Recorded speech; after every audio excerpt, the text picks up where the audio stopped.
حضور علیہ الصلوۃ والسلام نماز پڑھا رہے تھے. نماز پڑھاتے پڑھاتے حضور نے ہاتھ آگے کیا, پھر پیچھے کھینچ لیا. صحابہ نے دیکھا تو خیر سلام پھرا تو کسی نے کہا کہ آپ نے نماز پڑھاتے پڑھاتے ہاتھ آگے بڑھا لیا تھا تو پھر پیچھے کھینچ لیا, یہ کوئی خاص عمل ہے کہ آپ ہاتھ آگے بڑھایا پھر پیچھے کیا؟ فرمایا نہیں, جنت میں کھجوروں کا ایک خوشہ لٹک رہا تھا. جنت میں کھجوروں کا ایک خوشہ لٹک رہا تھا, میں تمہارے لیے توڑنے لگا تھا, پھر میں نے نہیں توڑا, کل قیامت کو ہی صحیح, اور اگر میں توڑ لیتا تم کھاتے رہتے قیامت تک ختم نہ ہوتا. کھڑے کہاں ہیں؟ مدینے میں, اور ہاتھ کہاں پہنچا؟ جنت میں. اور جنت کی کھجوریں بھی 500 سال کی اونچائی پر ہیں. اور جنت کہاں ہے؟ سدرۃ المنتہا کے پاس.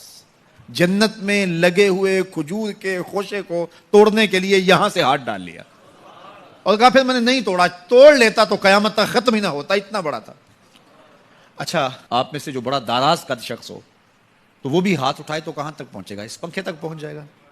ہم پنکھے کی ہائٹ اتنی رکھی ہوئی ہے کہ ہاتھ نہ پہنچے, لیکن کوئی معمول سے زیادہ قداور ہو تو شاید اس کا پنکھے تک پہنچ جائے, چھت تک تو کسی کا نہیں پہنچ پائے گا.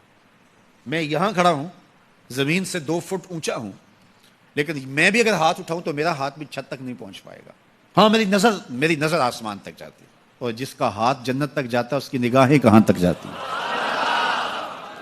جس کا ہاتھ جنت تک جاتا ہے اس کی نگاہیں پھر کہاں تک پہنچتی ہیں؟ ڈٹھے ورق قرآن دے پھول سارے, تیری شان جیا نہیں کوئی اور ڈٹھا, تیری شان دا کرے مقابلہ جڑا ان عاشقاں اصلی چور ڈٹھا. کوئی نور آکھے کوئی بشر آکھے, پیندا رات دنے ایہو شور ڈٹھا. اللہ والیاں گل مکا دیتی تساں ہور ڈٹھا اساں ہور ڈٹھا. جس کا ہاتھ جنت تک جاتا ہے اس کی نگاہ کہاں تک جاتی ہے؟